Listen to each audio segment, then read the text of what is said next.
आज की जो क्लास है एमएस एक्सेल की जो क्लास है जिसमें प्रैक्टिकल हम एक इम्पोर्टेंट मेनू से करवाएंगे जिसमें है डाटा।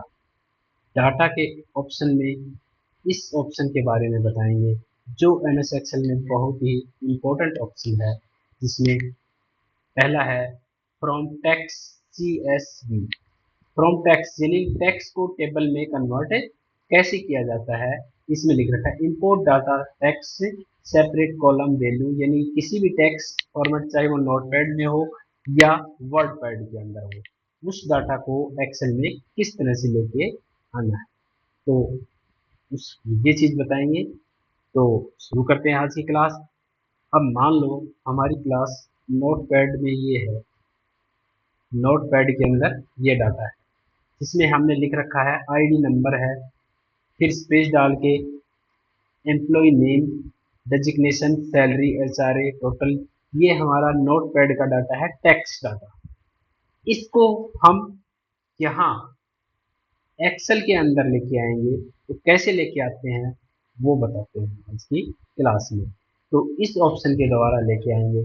इसमें लिख रखा है कि import data from text comma separate value, यानी कि कोई भी वैल्यू है उसको कोमा से सेपरेट करनी है। जैसे हमारा एक कॉलम है तो यहाँ आप लिखना है, कोमा लगाना है। दूसरी वैल्यू यहाँ है तो इसको कोमा लगाना है।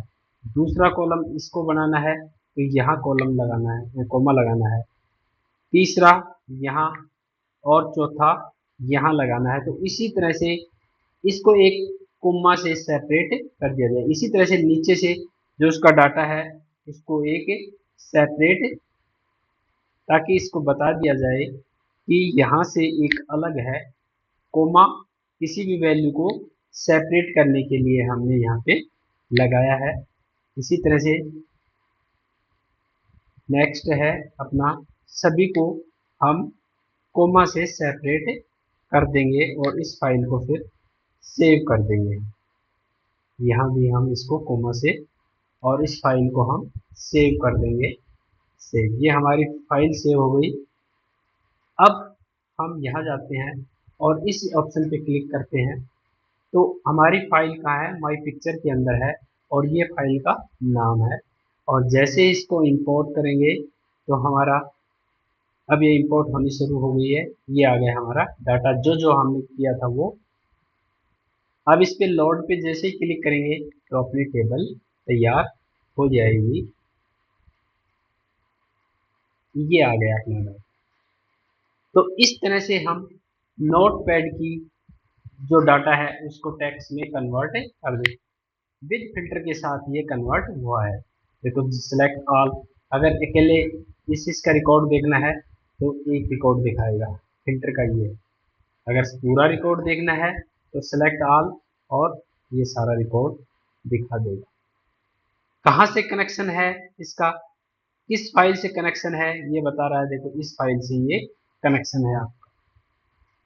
तो ये डाटा का सबसे पहले ऑप्शन था from text character separate value. इस CSV की फुल फॉर्म होती है करेक्टर स्पेस वैल्यू। तो इस तरह से कोई भी टेक्स्ट फाइल को टेबल में कन्वर्ट करने के काम आती है ये ऑप्शन। अगर कोई इंटरनेट से हमें कोई डाटा लेना है तो फ्रॉम वेब यहाँ से आएगा। अब मान लो हम इंटरनेट से कोई भी डाटा लेते हैं, ये लिख रखा है मैंने हरियाणा इलेक्शन डाटा 2024। अब जैसे इसको सर्च किया, ये फाइल का डाटा हमें वहाँ लेके जाना है, तो इस पर क्लिक किया तो ये इस फाइल का सोर्स है, एड्रेस है इस वेबसाइट का। तो इसको हम कॉपी करेंगे यहाँ से, कंट्रोल C के साथ कॉपी हो गया। वापिस हम अपनी फाइल के अंदर गए और न्यू शीट, इस शीट के अंदर उस डाटा को लेके आना है। तो यहाँ पे क्लिक करेंगे फ्रॉम वेब। अब इस पे क्लिक, यहाँ पे जो सोर्स हमने कॉपी किया था इंटरनेट का वो यहाँ पेस्ट कर देंगे, कंट्रोल V। ये हम यहाँ से डाटा लेके आ रहे हैं। अब ये डाटा कनेक्ट होने लग रहा है। कनेक्ट होने पर अपनी स्क्रीन पर शो होगा। टाइम लगता है इसमें लोड होने में। अब उस वेब पेज में क्या क्या है वो आपको यहाँ डिस्प्ले कर देगा। ये देखो, एक टेबल है, इस टेबल में ये है, दूसरी टेबल है, इसमें ये है, ये लेना हमें लोड, और लोड पे जैसे ही क्लिक करेंगे तो अपना डाटा यहाँ पे इंपोर्ट होने लग रहा है। ये हमारा डाटा आ गया। तो इस तरह से हम कोई भी डाटा इंपोर्ट इस डाटा के द्वारा कर सकते हैं। इसके द्वारा टेक्स्ट डाटा कर सकते हैं, इससे वेब पेज का डाटा हम यहाँ पे कर सकते हैं। अब किस किस से क्या कनेक्शन बना है ये बताएगा। एक तो एक फाइल इससे है, नोटपैड की कनेक्शन है, दूसरा फाइल इससे है। तो ये हमारा ऑलरेडी जो कनेक्शन है उनका, ये किस टेबल का कनेक्शन है, कहाँ पे है और किस सेल के अंदर है, ये सारी इंफॉर्मेशन यहाँ से आएगी। जैसे इस पे क्लिक करेंगे, ओपन करते ही अपनी टेबल वही ओपन हो जाएगी जो हमने ये बना रखी है। तो ये दोनों ऑप्शन इसलिए काम आते हैं। ये तो नोटपैड की कोई, यानी कि कोई भी टेक्स्ट फाइल को टेबल में कन्वर्ट करना हो, और ये कोई वेब पेज से कोई भी टेबल हमें इंपोर्ट करनी हो, तो यही चीज़ हम यहाँ से भी कर सकते हैं। फाइल टेक्स्ट या किससे है, डाटा कहीं डाटा से लेना हो, ये सारा ऑप्शन यहाँ, और ये सेम ऑप्शन है। दूसरा है फ्रॉम टेबल रेंज। हम टेबल रेंज भी, अब इस पे क्लिक किया और टेबल रेंज, ये अपनी टेबल यहाँ पे आ जाएगी। ये देखो, ये टेबल अपनी यहाँ पे आ गई। अब जैसे इस पे क्लिक करोगे और इसको बंद करना है तो ये अपनी टेबल यहाँ पे तैयार है। अब इसका क्या करना है, आप टेबल डिजाइन में, और ये रहा समरी ऑफ राइट टेबल। जैसे इस पे क्लिक करोगे, ये कह रहा है न्यू शीट बनानी है या इसी शीट पे, हमें इसी शीट पे, और कहाँ पे लोकेशन, मैंने ये लोकेशन डाल दी, और जैसे ही मैं ओके करूँगा तो ये अपनी टेबल तैयार। अब वो रिकॉर्ड यहाँ भी आ गया, जो जो इसके अंदर है उसकी एक टेबल तैयार कर देगा। अब इसमें से सेलेक्ट करना है हमें, यहाँ से भी कर सकते हो, और कौन कौन सा सिलेक्ट करना है, जैसे EMP ID से लेना है हमें, एम्प्लॉय नेम, डेजिग्नेशन, सैलरी, ये चीज़ें यहाँ आ रही हैं, HRA, जो जो कॉलम हमें चाहिए, और हमें फिल्टर किससे करना है, डेजिग्नेशन से। ये हमने डेजिग्नेशन उठा के यहाँ डाल दिया, और फिर लेआउट और अपडेट कर दिया हमने इसको। जैसे ही अपडेट करोगे तो यहाँ पे हमारा अपडेट डाटा हो गया। तो अब ये अपना फिल्टर लगा है, किस पे, डेजिग्नेशन पे फिल्टर लगा है। पहले तो इसको सेलेक्ट कीजिए और यहाँ से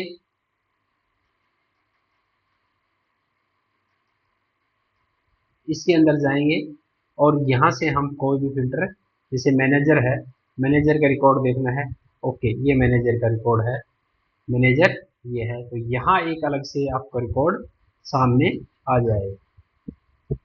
ये ग्रांड टोटल नहीं चाहिए हमें, तो पहले इसको सेलेक्ट कीजिए, और यहाँ से हमें इसके अंदर जाएंगे, और यहाँ एक टेबल, ये ग्रांड टोटल हटा देंगे हम डिजाइन के ऑप्शन से। तो इस तरह से हम ये टेबल तैयार कर सकते हैं डाटा के अंदर। इस तरह से हम कौन कौन से कनेक्शन बने हुए हैं, ये अपने सारी चीजें यहाँ से दिखाएगा, अब कौन कौन सी टेबल से और किस किस से क्या कनेक्शन बने हुए हैं। तो इस तरह से ये आप कर सकते हैं। उसके बाद है इसमें, जैसे अपनी ये सीट है, ये सीट है, अगर इसमें कोई डुप्लीकेट एंट्री आपको हटानी है, जैसे आपको कोई भी शीट दे दी और उसमें से डुप्लीकेट एंट्री हटानी है, तो पहले तो टेबल को सेलेक्ट कीजिए पूरी को यहाँ से, और यहाँ लिख रखा है रिमूव डुप्लीकेट। जैसे इस पे क्लिक करोगे तो यहाँ पे सारे कॉलम आपके सामने आ गए, लेकिन हमें तो ये जो कॉलम दे रखे हैं इन्हीं को करना है। तो यहाँ लिख रखा है माई डाटा हैज हेडर्स, तो मेरा जो डाटा है उसके अनुसार करना है हमें, इसको टिक कर। तो जो जो हमारे फील्ड बने हुए हैं, हेडिंग बने हुए हैं, वो यहाँ आ गई, इनको अनटिक कर दो। हमें क्या करना है, नेम के हिसाब से देखना है, तो केवल एक नेम और ओके। ये देखो डबल एंट्री अपने आप हट गई। एक बार फिर मैं करके दिखाता हूँ, कंट्रोल जेड। अपनी देखो एंट्री डबल कौन कौन सी है, तो राहुल की है और अंकित की डबल एंट्री है। इन डबल एंट्रियों को हटाना है तो क्या करेंगे, पहले हम इस टेबल को सेलेक्ट करेंगे, इस तरह से सेलेक्ट कर लिया। उसके बाद हम यहाँ जाएंगे रिमूव डुप्लीकेट पे। जैसे रिमूव डुप्लीकेट पे क्लिक करेंगे तो ये कॉलम शो कर रहा है, column A B C D E G, जो जो हमने सेलेक्ट किए हैं वो सारे कॉलम एन तक यहाँ पे शो कर रहा है। लेकिन हम चाहते हैं कि हमारे अकॉर्डिंग कॉलम दिखाए, जो हमने कॉलम बना रखे हैं उसके अकॉर्डिंग कॉलम दिखाए। तो यहाँ एक चेक बॉक्स है, ये रहा, माई डाटा हैज हेडर। मेरा डाटा जो है वो हेडर के अनुसार है, वो शो किया जाए। जैसे इसको टिक करोगे तो इसके अंदर जो जो हमारे हैं कॉलम, वो सारे कॉलम आ जाएंगे। फिर इन सभी को हटाना है, अनचेक, अनसेलेक्ट ऑल, अनसेलेक्ट हो गए। लेकिन हमें एंट्री किसकी नाम वाइज डिलीट करनी है, तो हम नेम को सेलेक्ट कर लेंगे। नेम, रोल नंबर तो यूनिक होते हैं लेकिन नाम डुप्लीकेट एंट्री नाम की होती है, तो नाम को हमने सेलेक्ट कर लिया एंड देन ओके। फिर ओके पे क्लिक करेंगे तो यहाँ देखो राहुल एक है और दो राहुल, दो अंकित है, इनमें से डुप्लीकेट एंट्री दोनों में से हट जाएगी। ये दो, ये कह रहा है कि 8 और 7 के अंदर डुप्लीकेट एंट्री थी वो मैंने रिमूव कर दी। तो ये देखो इस तरह से हम कोई भी डुप्लीकेट एंट्री हटा सकते हैं। नेक्स्ट इसमें है डाटा वैलिडेशन। डाटा वैलिडेशन का हम जैसे कोई भी टेबल है हमारे पास, एक टेबल ले लेते हैं, सपोज करो यही टेबल ले ली हमने। इस टेबल के अंदर डाटा वैलिडेशन लगाना है, तो पहले जिस कॉलम में लगाना है इसमें एज का लगाएंगे हम।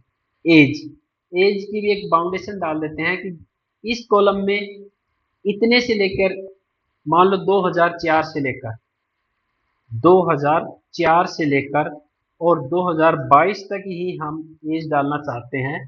कौन से कॉलम में, इस कॉलम में। उसके अलावा कोई भी डेट न डले। तो पहले तो इस कॉलम को सेलेक्ट करो इस तरह से, और इसके अंदर चले गए डाटा वैलिडेशन, डाटा वैलिडेशन के अंदर इसके अंदर हम लेंगे डेट। ये सारे हैं, वॉल नंबर भी ले सकते हो, मतलब जो ये सारी चीजें हैं ये कोई भी आप ले सकते हो। मैंने डेट का डाल रहा हूँ तो डेट। अब ये कह रहा है बिटवीन डाटा, बिटवीन बीच में डालना है हमें, 2004 से 22 का डालना है, तो बिटवीन हो गया तो हम यहाँ स्टार्टिंग डेट डाल देंगे 2004, और एंड डेट कब तक लेना है हमें, 2024 तक का डाटा इसके अंदर लेना है। तो मतलब 2004 से लेके 2024 तक, ठीक है, ये डाटा ले लिया। लेकिन मैसेज आए, क्या मैसेज शो करे, अगर इसके बीच में डाटा नहीं डालते हैं तो क्या मैसेज आए, तो ये मैसेज आपको वार्निंग मैसेज आएगा और लेगा भी नहीं एज। ये मैसेज के लिए है केवल, एज, एज बिटवीन, एज आपको डालनी है 2004 टू 2024 के बीच में, और देन ओके। हमने ओके कर दिया। अब मैं इसमें डालता हूं 2001, और जैसे मैं एंटर मारूंगा मैसेज आ गया हमारे पास कि एज डालनी है आपको इतने से लेके इतने तक। और अब इसके अंदर 2004 डालोगे देन एक्सेप्ट कर लेगा। तो इसको बोलते हैं डाटा वैलिडेशन, कि डाटा की हमने प्रोटेक्शन डाल दिया। अब मान लो इसमें 2003 डालता हूँ, फिर आएगा वार्निंग एज का, भी एज का है, एज में है 2004 टू 24 आपको कंटिन्यू डालना है। तो इस तरह से आप डाल सकते हैं। अगर 2025 भी डालोगे तो भी ये वार्निंग मैसेज आएगा। अगर 24 डालनी है तो 24 में ये एक्सेप्ट कर लेगा। तो इस तरह से ये हम डाटा वैलिडेशन कर सकते हैं। इस तरह से हम ये चीज डालकर आप इसको कर सकते हैं। तो ये डाटा वैलिडेशन है। इसी में एक ऑप्शन और है,